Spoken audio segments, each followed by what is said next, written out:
선교지에서 안타깝게 사망하는 선교사들.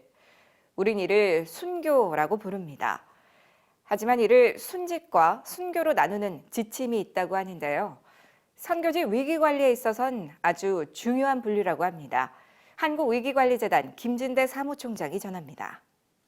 최근 수건의 선교사 사망 사건을 맞아 선교단체들과 파송교회들은 순직 혹은 순교 사건으로 예우하며 고인들의 고귀한 뜻을 기리고 있습니다. 많은 경우 순교라는 형식으로 장례식을 집례하는 것이 일반적입니다. 이에 대한 규정이 없던 관계로 그동안 각자 소견에 오른 대로 양자를 혼용해왔던 한국 교계나 선교단체들은 이제부터는 한국위기관리재단이 발간한 선교사 위기관리 표준정책 및 지침서 중 순직 순교에 관한 지침서를 참고로 활용하시면 좋겠습니다.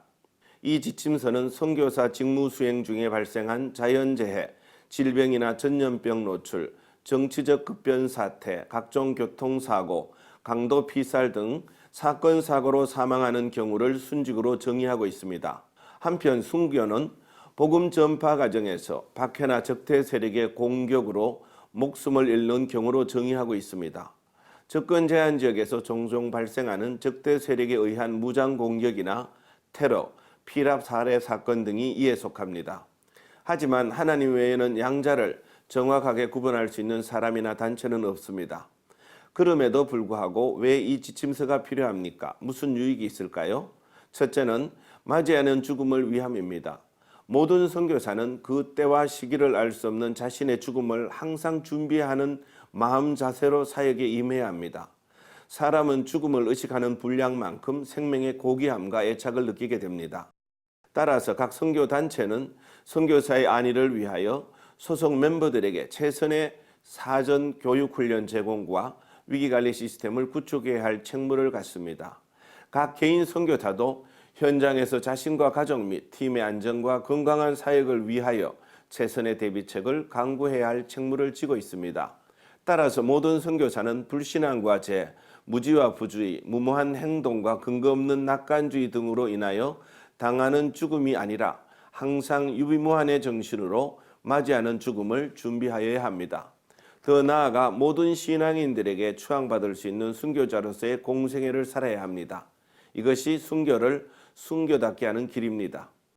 둘째는 신속한 장례 절차를 위함입니다. 선교사가 사망한 경우 그 죽음에 합당한 예우와 신속한 장례 절차 결정이 고인의 숭고한 신앙을 애도하는 데 도움을 줍니다. 망자에 대한 숭배 사상이 잔존하는 유교적 정서에서 선교단체나 파송교회, 소속 교단이나 교계 언론 등의 격식 논쟁과 혼란에 대하여 합리적인 판단 기준을 제공합니다. 셋째는 접근 제한 지역에서 사망한 경우 사망의 성격을 빨리 파악하고 규정함으로써 위기 상황 관리에 일관성을 부여하고 사건의 조기 수습과 해결에 도움을 줍니다. 사역 보안과 동력자 보호 차원에서 망자의 죽음의 성격 규정, 고인에 대한 예우, 장례식 절차 준비, 현지 혹은 국내 언론 보도 대처 등의 일관성을 갖고 대처할 수가 있습니다. 그러므로 모든 선교사는 출국 전에 반드시 소정 양식의 유언장을 작성 제출하게 됩니다. 이것은 맞이하는 죽음을 위한 사전 조치 사항의 하나입니다. 둘째, 유언장은 전문 친필로 주소, 작성일자, 이름, 사인 혹은 날인이 필요하고 친권 양육권자 지정, 시신 처리의 방법, 장례 절차와 장례비 충당 등이 포함되기에 적법한 효력을 지니게 됩니다. 유언장은 세부를 작성하여 본부, 지부, 본인이 소지하고 유언장에 기재된 인적 사항과 내용 변동을 체크하기 위하여 수시로 업데이트하여야 합니다. 본부, 지부는 주기적으로 유언장을 검토하고 보완하되 열람 편의를 위하여 파일 형식으로도 보관하여야 합니다. 장례는 선교 현지에서 치르며 유해 처리는 매장 혹은 화장을 선택하되 유가족과의 협의로 본국으로 운구할 수도 있을 것입니다. 철저한 위기관리의 자세, 그것이 순교를 순교답게 하는 선교사의 사역입니다.